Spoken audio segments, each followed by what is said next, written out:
Olá, gente bonita daqui do meu, do seu, do nosso canal, o Kimono Dourado. Eu vou começar hoje um bate-papo com vocês. É uma nova série que eu vou criar aqui, que vai se chamar Minha Vida no Japão. E aqui eu vou contar, vou relatar para vocês que gostam de história, de caso, de novela mexicana, a minha vida no Japão, a minha trajetória de 25 anos que eu vivi no Japão.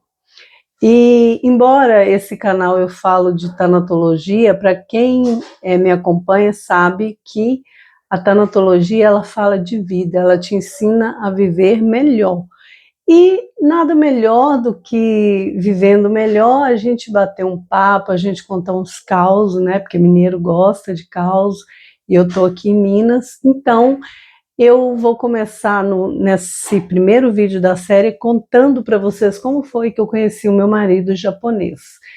A história foi assim, eu tinha 22 anos, trabalhava na Camargo Correia e eles vieram fazer um trabalho na Uzi Minas e umas amigas minhas que trabalhavam no restaurante que eles frequentavam, fez amizade com eles e teve uma festa na casa delas e coincidiu que alguém da família da menina que estava fazendo a festa estava fazendo aniversário no mesmo dia que um dos japoneses do grupo do meu marido. E convidaram eles para o churrasco de comemoração do aniversário dessa pessoa da família dela e me convidou também. E nessa festa eu conheci o meu marido e aí ele se apaixonou por mim, e a gente começou a namorar e resolvemos nos casar.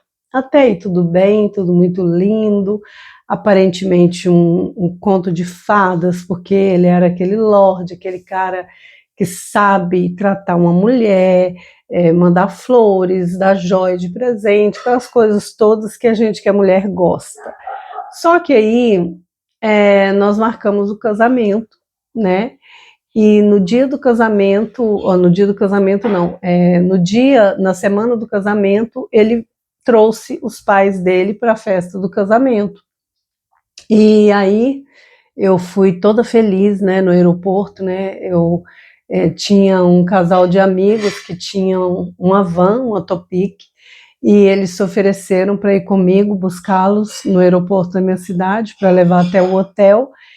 E quando eu cheguei lá, eu com aquela ansiedade para conhecer os meus sogros, me deparei com a surpresa de que a minha sogra estava com a cara horrível, e quando o meu marido foi me apresentar para ela, ela simplesmente deu as costas e começou a falar sem parar, que embora naquela época eu não entendia japonês, deu para entender que ela estava reclamando de alguma coisa. E o meu sogro foi muito bem educado comigo, nós entramos no carro e ela foi do percurso do aeroporto até o hotel xingando, né?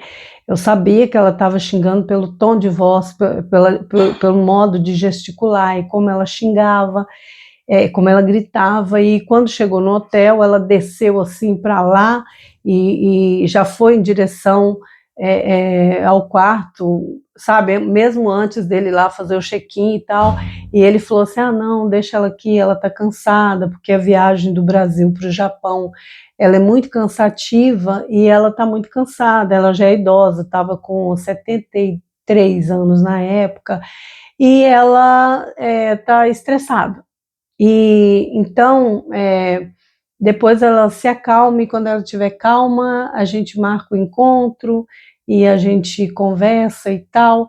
E eu fui para casa, assim, já com medo, né? Tipo assim, meu Deus, e agora? Porque até ali, ele tinha dito para mim que quando avisou que ia casar com a brasileira, que eles aceitaram de boa, né? E eu fiquei naquela dúvida, assim, se aceitou de boa, por que esse comportamento? E se não está gostando, porque veio? E começou a minha mente inundar com várias questões. Só que, como eu falo aqui no meu canal de tanatologia, eu estava no estado de negação, porque eu pensava assim, não, ela é idosa e tudo, gente idosa é assim mesmo, e vai passar, e depois vai dar tudo certo, porque se ela tivesse contra, ela não ia vir, porque ninguém vai fazer uma viagem dessa sendo contra um casamento. E voltei para minha casa. E nisso meus pais marcaram um jantar, né, para as famílias se apresentarem, e eles vieram. E quando chegou naquela época, a minha avó, ela estava de cadeira de roda, porque ela tinha sofrido um acidente, tudo, e ela estava aqui na minha casa, e esses dois, meu sogro, a minha sogra e o meu esposo vieram para jantar na minha casa. E quando chegou na hora do jantar, aí tipo assim, a minha sogra já chegou xingando, já desceu xingando, aí as pessoas da família vieram cumprimentar ela, ela escondeu a mão, recusou cumprimentar a galera, e virou a cara para todo mundo, não fez questão de ser simpática, e enquanto meu sogro foi um lorde, foi educado, cumprimentou todo mundo, foi de boa. Aí a minha sogra, a minha avó, né, eu lembro que a minha avó estendeu a mão para ela para cumprimentar, ela virou as costas para minha avó, e aquilo, o meu esposo completamente sem graça, aí minha mãe chamou a gente para a mesa para jantar, ela sentou na mesa, não tocou na comida, não comeu nada, enquanto meu sogro comeu de tudo e tal, não sei se gostou ou não, mas comeu, e foram embora. E eu fiquei com aquela ansiedade, aquela coisa toda, e aí eu conversei com meu marido e falei com ele, o que está acontecendo e tal. Aí ele falou, não, é porque ela não sabia que o Brasil era tão longe, ela nunca viajou internacional, é a primeira vez, ela está chocada com tudo e tal, ter paciência com ela e tudo, minha mãe é muito gente boa, e ela só está estressada, mas já vai melhorar. Entendeu? Aí tá bom.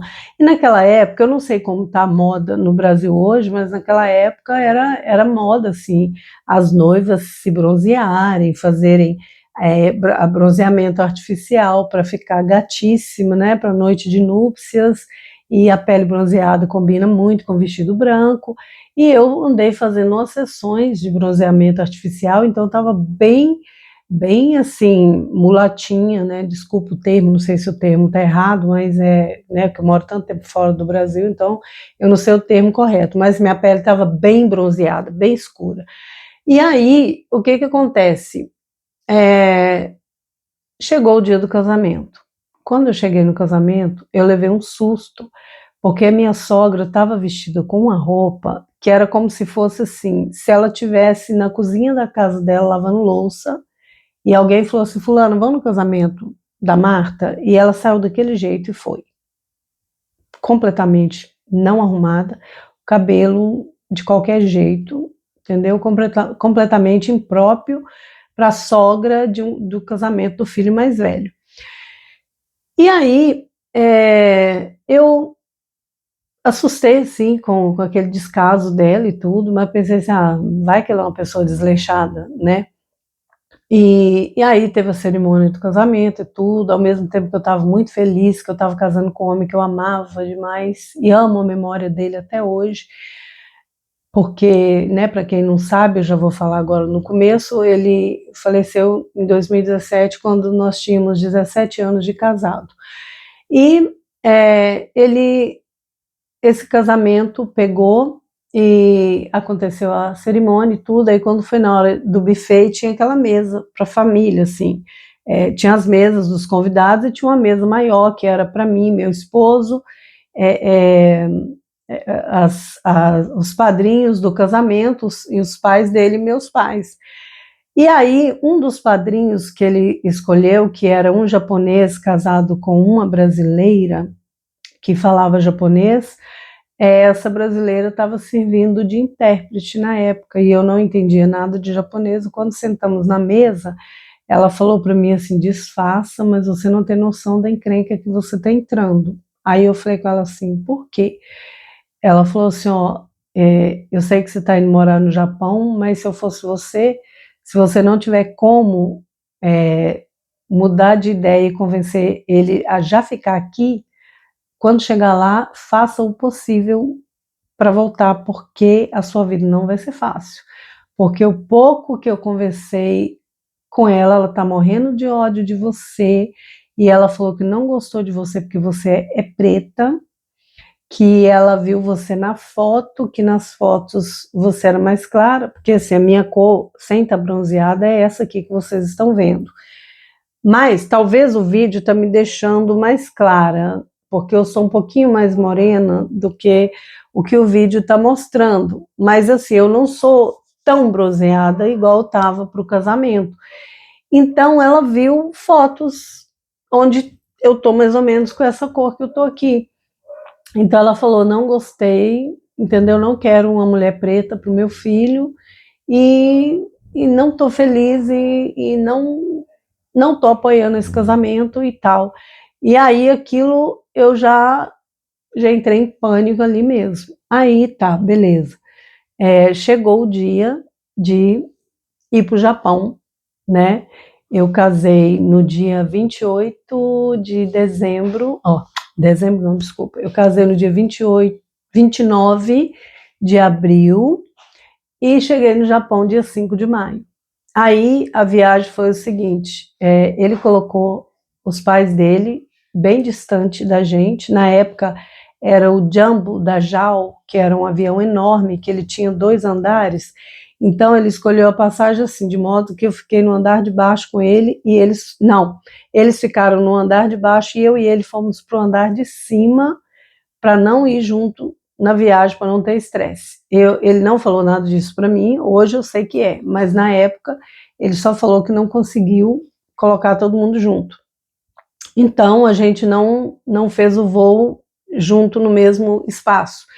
E quando chegamos no Japão, como eles são japoneses, eles não precisaram de passar pela imigração e ela foi embora na frente. E com meu sogro eu fiquei para trás, demorei chegar um pouquinho e fui para minha casa depois. Só que tem uma outra coisa dessa história que eu esqueci de comentar. Um pouquinho antes do casamento, eu liguei para ele, assim, mais ou menos, sei lá, um mês antes do casamento, eu havia ligado para ele para tratar algumas coisas da festa, da cerimônia e tal, algumas coisas assim, para pedir opinião, não sei mesmo o quê.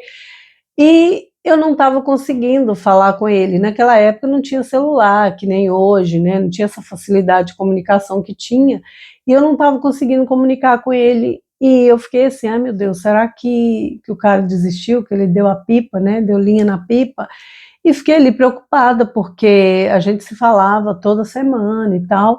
E já tinha, assim, uns 15 dias que eu estava tentando falar com ele, não estava conseguindo. Aí eu deixei algumas mensagens na secretária eletrônica do telefone dele. Aí, depois de uns 15 dias, sumido, 15 dias, não lembro direito, foi um tempo longo comparado com o espaço de tempo que a gente se falava. Então, ele ligou para mim e falou, desculpa por não ter atendido o seu telefone, não ter tido retornado, é que eu estou correndo atrás de encontrar uma casa para nós e eu não estou conseguindo. Eu queria encontrar essa casa antes de você vir para cá. E está sendo muito difícil de achar uma casa no lugar que eu quero e tal. E aí eu falei para ele assim, não precisa de preocupar com isso não, se você não conseguir, eu vou para o seu apartamento, porque ele morava numa kitnet. E quando a gente chegar aí, a gente procura junto, não precisa de preocupar não. Ele falou, não, você mora no Brasil numa casa espaçosa, grande, você tem o seu próprio quarto, então eu não acho justo tirar você de um espaço grande para te colocar numa kitnet. Então eu faço questão que você chegue aqui e já tenha sua casa para morar. E aí, o que acontece? Ele foi e acabou comprando essa casa. Então, a mãe dele, essa casa, ela ficava nos arredores de Tóquio, e a mãe dele, mas o pai dele, moravam lá no sul do Japão. Então, no que a mãe dele foi embora na frente, eu falei, cadê seus pais? Já foram embora para casa e tal, não sei o que, a gente vai pegar um táxi, a gente vai só nós dois. Então eu imaginei que nós fôssemos para nossa casa só nós dois e íamos ter um pouquinho de paz ali, de lua de mel, de início de casamento, que até ali a gente não tinha tido. E aí, de repente, quando eu chego na casa, estava lá a minha cunhada, irmã dele, a filha dele, que é a sobrinha dele, quer dizer, e a minha sogra e meu sogro foram para lá, ou seja, chegaram lá antes de mim.